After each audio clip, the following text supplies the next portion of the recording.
Hello friends, जी taxes के एक और वीडियो में आप लोगों का स्वागत है। और आज हम डिस्कस करेंगे कि ये प्रेशर एरियाज जो जेट स्ट्रीम से एसोसिएटेड होते हैं वो क्यों होते हैं और कैसे बनते हैं ये प्रेशर एरियाज। अगर हम कोई भी न्यूज़ रिपोर्ट देखें या कहीं पे भी जेट स्ट्रीम के बारे में पढ़ें तो हमें जनरली देखने को मिलेगा कि जेट स्ट्रीम के साथ जो उसका लोअर लिम होता है, यानी कि जो उसका जो पार्ट होता है जो इक्वेटर की तरफ एक्सटेंड होता है, वहाँ पे आपको हाई प्रेशर रीजन देखने को मिलता है यहाँ पे। और जो इसका अपवर्ड पार्ट होता है जो नॉर्थ डायरेक्शन में मूव हो रहा होता है या नॉर्थ डायरेक्शन की ओर एक्सटेंडेड होता है, वहाँ पे आपको लो प्रेशर रीजन देखने को मिलेगा।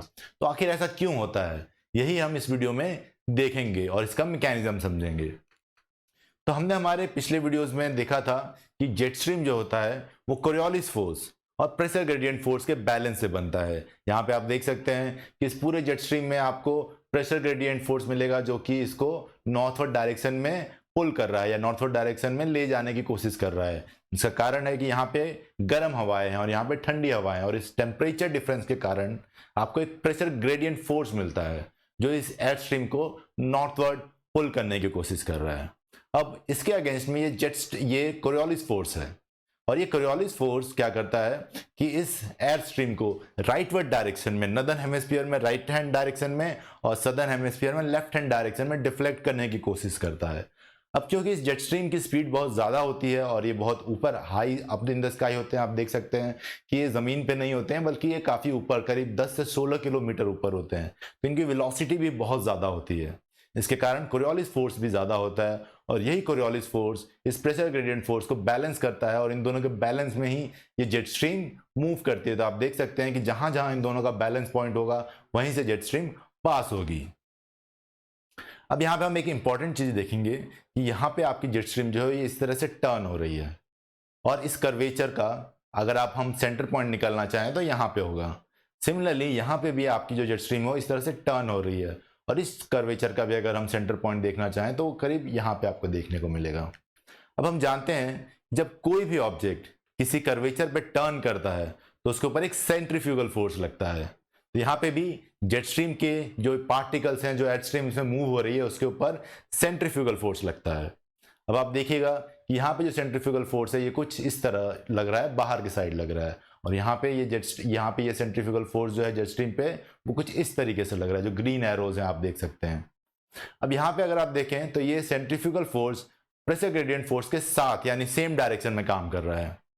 तो इन दोनों को बैलेंस करने के लिए अब कोरियोलिस फोर्स को भी बढ़ना होगा, बट कोरियोलिस फोर्स तभी बढ़ सकता है जब इस जेट स्ट्रीम की या इस एयर स्ट्रीम की वेलोसिटी बढ़ जाए। तो आप देखेंगे कि यहाँ पे जो एयर स्ट्रीम मूव हो रही है वो बहुत ही हाई वेलोसिटी से मूव हो रही है क्योंकि यहाँ पे आपका centrifugal force pressure gradient force के साथ काम कर रहा है यानी एक डायरेक्शन में काम कर रहा है। उसको बैलेंस करने के लिए कोरियोलिस फोर्स को ज़्यादा होना पड़ेगा, इसीलिए यहाँ पे वेलोसिटी भी बढ़ जाती है। पर सिमिलरली अगर आप यहाँ पे देखें तो आपका जो प्रेशर ग्रेडियंट फोर्स है वो इस डायरेक्शन में और सेंट्रीफ्यूगल फोर्स इस डायरेक्शन में है। तो इसको बैलेंस करने के लिए कोरियोलिस फोर्स को कम होना पड़ेगा और कोरियोलिस फोर्स तभी कम हो पाएगा जब यहाँ पे आपके एयर स्ट्रीम की जो वेलोसिटी है वो भी कम हो जाए। तो इसीलिए यहाँ पे जो एयर स्ट्रीम है, जेट स्ट्रीम का जो एयर स्ट्रीम इसमें फ्लो हो रही है वो काफी धीरे मूव होती है। अब इसके बाद अगर हम देखें इस एरिया को कंसिडर करें तो आप नोट करेंगे कि यहाँ पे हवाएं तेजी से बह रही हैं। तो यहाँ पे काफी तेजी से हवाएं आ रही हैं लेकिन यहाँ से जो हवा इस रीजन को छोड़ रही है, एग्जिट कर रही है, वो बहुत धीरे धीरे एग्जिट कर रही है। तो बेसिकली यहाँ पे एयर का एक्यूमुलेशन होगा क्योंकि हवा बहुत तेजी से आ रही है और हवा बहुत धीरे धीरे बाहर जा रही है। तो इसका मतलब कि इनफ्लो ज्यादा है, आउटफ्लो कम है, तो यहाँ पे हमारा एयर एक्यूमुलेट होगा। जबकि अगर हम यहाँ पे देखें तो आपको देखने को मिलेगा कि हवाएं यहाँ पे बहुत धीरे धीरे बह रही हैं और ये हवाएं यहाँ पे आ रही हैं और जब हवाएं यहाँ से बाहर जा रही हैं तो बहुत तेजी से बाहर जा रही हैं।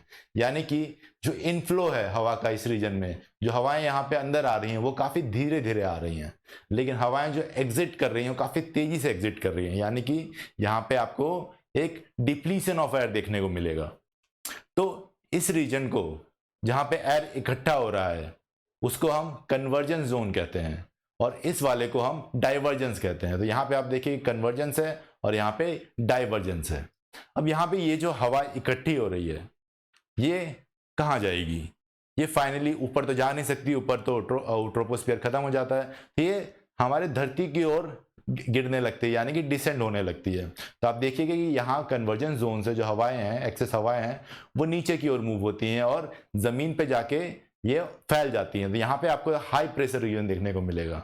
ये जो हवाएं ऊपर से नीचे आ रही हैं वो यहाँ पे हाई प्रेशर क्रिएट करती हैं।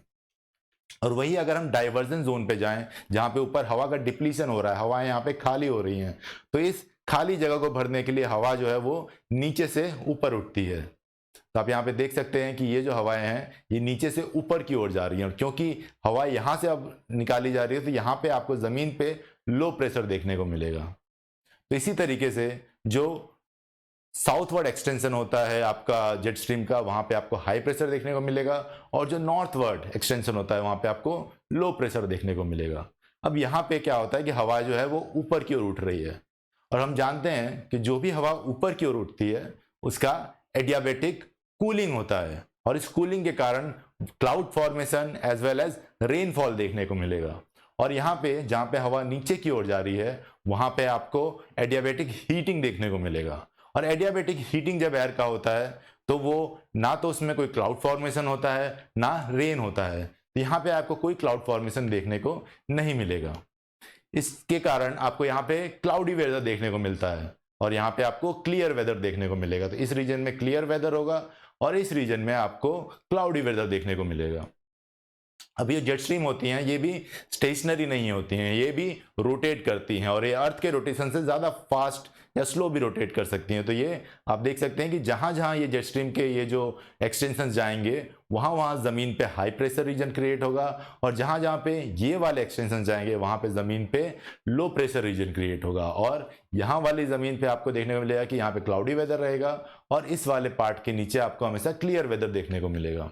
इसीलिए जेट स्ट्रीम जैसे जैसे रोटेट होता है हम वेदर का भी ऑल्टरनेट फेज देखते हैं। कभी आपको वहां पे वेदर क्लाउडी वेदर देखने को मिलेगा और कभी वहां पे क्लियर स्काई देखने को मिलेगा।